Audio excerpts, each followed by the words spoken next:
Hello my dear students, इस video से हम स्टार्ट करने वाले हैं क्लास 5th इंग्लिश की बुक और उसकी पोएम नंबर 1 जो कि है आइसक्रीम मैन। बिना किसी देरी के हम स्टार्ट करते हैं। आप सब लोगों ने आइसक्रीम तो खाई होगी, खाते हो।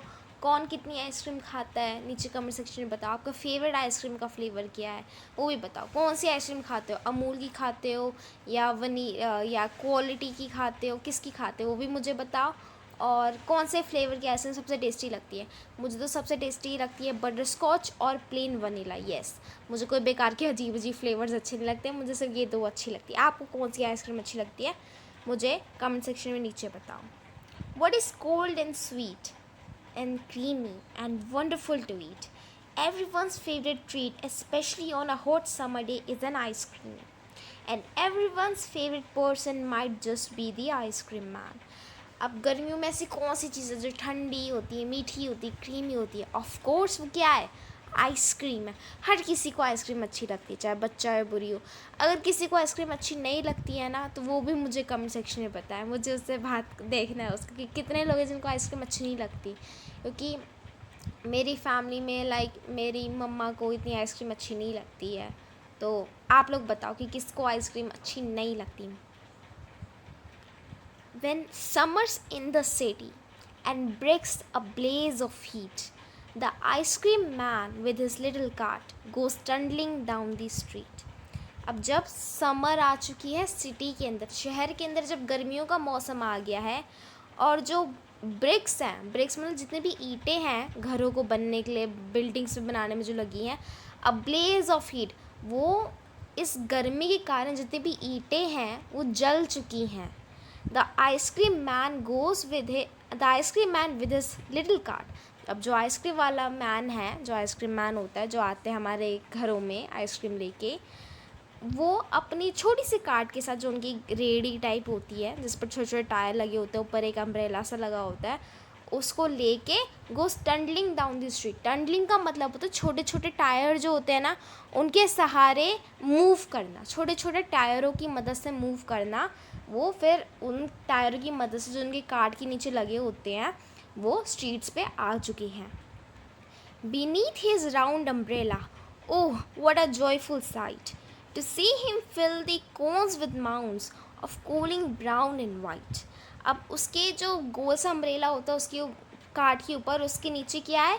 बहुत जॉयफुल साइट है, मतलब देख के दिल खुश हो जाए ऐसी साइट है। उसको देखना कि किस तरीके से वो कोन्स को, आपने आइसक्रीम कोन खाते हो ना आप लोग, तो वो देखना कि कैसे वो आइसक्रीम कोन्स को भर रहा है माउंट्स में। माउंट्स में मतलब एक के ऊपर एक के ऊपर एक पहाड़ बनाते हैं ना आइसक्रीम का, जब एक स्कूप डालते फिर दो स्कूप डालते, तो उसको कह रहे हैं mounts of cooling brown and white.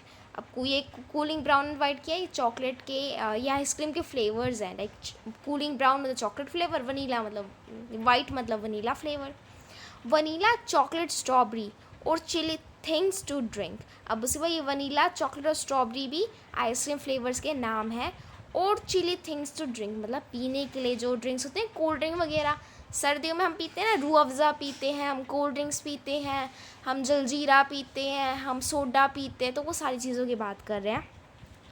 From bottles full of frosty fish. Frosty fish मतलब एकदम से कोई चीज़ एकदम ठंडी सी होती है ना, तो इसमें थोड़ी सी अंदर से थोड़ी बर्फ़ जमी होती है, और फिज़ होती है मतलब बुलबुले निकल रहे होते हैं। वो कौन कौन से कलर की इनके पास कोल्ड ड्रिंक्स है? ग्रीन, ऑरेंज, वाइट और पिंक कलर की हैं। His cart might be a flower bed of roses and sweet peas. अब वो क्या कंपैरिजन कर रहे हैं हम ये कंपैरिजन कर रहे हैं कि जो आइसक्रीम मैन की जो कार्ट है, जो उसकी रेडी है, वो एक फ्लावर बेड की तरह है। फ्लावर बेड क्या होता है? एक ऐसा आपने देखा है, लोग गार्डन्स के अंदर लोग एक जगह पे फूल उगाते हैं बहुत सारे ग्राउंड के अंदर, वो जो फिर एक पूरा एरिया होता है उसको फ्लावर बेड कहते हैं। तो फ्लावर बेड की तरह है। किन कौन से फूलों का? रोजेस का और स्वीट पीस का। स्वीट पीस पता है, जो छोटे मीठे मटर होते हैं उनका। The way the children cluster around as thick as honey bees. फिर जो आइसक्रीम मैन की जो कार्ट होती है उसके अराउंड बच्चे कैसे झुंड बना लेते ना, वो कैसा है? कंपैरिजन करा गया एज थिक एज हनी बीज के जैसे। जो हनी कोम्ब होता है ना, मक्खियों हनी बीज का छत्ता जो होता है, मक्खियों का घर होता है, जो जिनसे हम शहद लेते हैं ना, हनी बीज, वही मधुमक्खियों का जो छत्ता होता है उसी की जैसे उसमें जितनी भी सारी बीज झुंड बना लेती है ना बड़ा सा, उसी तरीके से आइसक्रीम मैन की जो काट होती है उसके ऊपर भी जो बच्चे हो, जो मक्खियाँ होती हैं वो एकदम झुंड बना लेते हैं कि खड़े हो जाते हैं। और इसको लिखा है इस पोएम को रेचल फील्ड ने। अब इस पोएम में हमें सबसे पहले ये बताया जा रहा है कि आइसक्रीम मैन जैसे ही अपनी वो लेकर काट लेके वो पूरी स्ट्रीट्स पे आता है, शहर की सड़कों पे आता है, तो एकदम से सारे बच्चे देखने लग जाते हैं उसको कि वो आ रहा है, और देखना कि उसको किस तरीके से वो आइसक्रीम भर रहा है, एकदम दिल खुश हो जाता है। अब उसके पास बहुत सारी ड्रिंक्स भी हैं पीने को, सिर्फ आइसक्रीम नहीं है, उसके पास कोल्ड ड्रिंक्स भी है जिसको हम पी सकते हैं। और फिर लास्ट में हम कंपेयर कर रहे हैं कि जो आइसक्रीम मैन की जो काट है वो कैसी है। अब वो फ्लावर बेड की तरह है, जिस तरीके से फूल उस पर जैसे खिले होते हैं, उसको देख के बड़ा अच्छा फील होता है, वैसे फूल खिले हुए हैं। और ऐसा कंपैरिजन करा जा रहा है कि वो एक मधुमक्खियों की छत्ते की तरह भी, जिसके अराउंड जो बच्चे हैं वो हनी बीज की तरह झुंड बना लेते हैं। अब ये इसमें हमारे ये डिफ़िकल्ट वर्ड्स थे। एक तो ये है ब्लेज, जिसमें हमने ये पढ़ा, ये the bricks a blaze of heat, इसका मतलब होता है बहुत ज़्यादा गर्मी, आग, फ्लेम, राइट।